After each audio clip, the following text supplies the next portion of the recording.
How is it possible that a non-physical entity can manipulate and influence a human being, or herds of them? So I quoted a quote that someone else is on about off-world entities, or behind the veil entities. David Icke pulled this quote from Carlos Castaneda. Now I use Carlos Castaneda's descriptions, for example, being using the term inorganic beings, which covers a wide range of beings, and from the energy formations, conglomerations, and types of awareness that I've seen fit a lot of the descriptions Carlos Castaneda wrote about. Inorganic being formations such as long candle-like, like if you see one during the day, like a bright, luminous, self-contained light, kind of like a lightsaber, but not really, because it doesn't emanate or glow much, but it does within itself, like a rod, I guess. There's this old story about this Grey called J Rod, or some Colonel Grey, I don't know. Anyway, I don't know who starts these stories. Looked pretty doctored, so I didn't bother getting into it. But it's interesting that J Rod is like a military kind of name they've come up with for the grey alien, which I put in the class as another inorganic being. So you got those like energetic cores.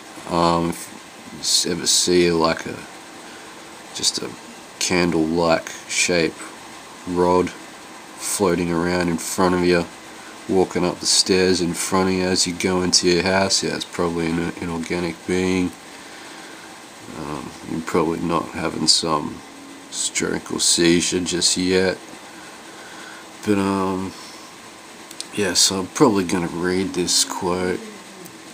Actually, other inorganic beings like the shadows, like black shadows, recently, had one hanging around for about a week, causing little dramas. But I guess what they do is they cause, they feed off our awareness, and we emanate those sparks of awareness from emotions, negative, whatever. Okay, but anyway, so we'll get into this. We have a predator that came from the depths of the cosmos and took over the rule of our lives. Human beings are its prisoners. The predator is our lord and master. It has rendered us docile, helpless.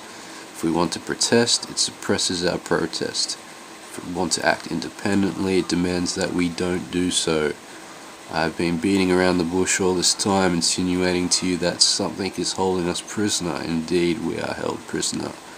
This was an energetic fact for the sorcerers of ancient Mexico. They took us over because we are food for them, and they squeeze us mercilessly because we are their sustenance. Just as we rear chickens in chicken coops, the predators rear us in human coops. Humaneros. So I guess that's like human chicken. Therefore, their food is always available to them. Then Carlos has a bit of a spaz, goes into denial, saying it's not possible because it infuriates him. Think for a moment and tell me how you would explain the contradictions between the intelligence of man the engineer, and the stupidity of his systems of beliefs, or the stupidity of his contradictory behavior. Sorcerers believe that the predators have given us our belief systems of beliefs, our ideas of good and evil, our social mores. They are ones who set up our hopes and expectations and dreams of success and failure. So he's going into to say how they gave us their mind, this egomaniacal mind that we possess isn't originally ours. So how do they do it? Do they whisper all that in ears while we sleep? No. So they're infinitely more efficient and organized than that. In order to keep us obedient and meek and weak, the predators engage themselves in a stupendous maneuver. Stupendous, of course, from the point of view of a fighting strategist, a horrendous mover from the point of those who suffer it. They gave us their mind. Okay, so there's a lot of statements there, and like Don Juan, who's speaking, didn't exactly clear that up. So how do they give us their mind? Well, firstly, there's a collective of them, and humans can join that collective and that flow of energy and power that they're holding through the universe. So with the shutdown of the right brain and the connection to the subconscious, like no one hardly remembers their dreams, hardly anyone has any control over that subconscious reality, which is a gateway into other worlds, and the twin reality of this one, known as the astral plane, where they also live. So that energy that we own is being used to support that world, support them, and in turn that realm of mind, the subconscious, everything stems from the subconscious, is that they have hold of, is given to us unwittingly through their collective, and there is a big collective of them, enough to put that perception upon us. I just wanted to explain how this stupendous maneuver is done. Human beings can hook up with them when they abduct people. All they have to do is link up that one human being to their own collective, and boom, that person just vanishes before the sight of everyone in the physical world and no longer to be perceived. Now, inorganic beings, these bodies turn up in water as well, which is interesting, with not a mark on them. Coroners can't figure the cause of death. Obviously they know that even if its body's found in water, they can say, okay, because of this and this, the person died not from drowning. They can tell if they drowned in hail. Like the brain does a certain thing, probably same with the lungs, as it's taking water in a certain way, but hard to determine the cause of death. But these things in the books, in Carlos Castaneda, they pretty much to bring a type of inorganic or alien energy from another world. They use running water, mirrors, things like that.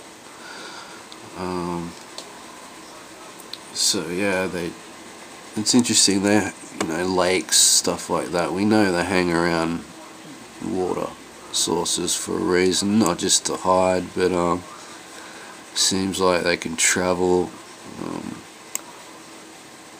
And any energetic flow as well, like not just the magnetic currents of the earth or throughout the cosmos. Water as well. Okay. So maybe, anyway, the predators gave us their mind, which becomes our mind. The predator's mind is baroque, contradictory, morose, filled with the fear of being discovered any minute now. I know that even though you have never suffered hunger, you have food anxiety, which is none other than the anxiety of a predator who fears that any moment now its maneuver is going to be uncovered and its food is going to be denied. Then it just goes on to say they inject things into the lives of human beings. Yeah, I'll leave this link in here. It's interesting, like Carlos Castaneda's book reads like a story, and maybe he filled in a lot of gaps with his own designs. But this, if you read a lot of other stuff too, it correlates to it, so there's fact in it. And it does separate a lot of fiction and go to a basis of things, and I'm surprised when people haven't read it. I mean, Carlos himself, I don't know how much of a mystic he was, but the information that he was able to gather, yeah, it's pretty awesome. Yeah, I don't know how I can relate to it so much. I relate to a lot of things, I guess, but yeah, this is just another one, and yeah, I wanted to show that where I'm getting some terms and descriptions for, like, you know, a lot of these things we struggle for descriptions. So yeah, this is one source I've been using from the esoteric world. Alright, so I'll leave it there.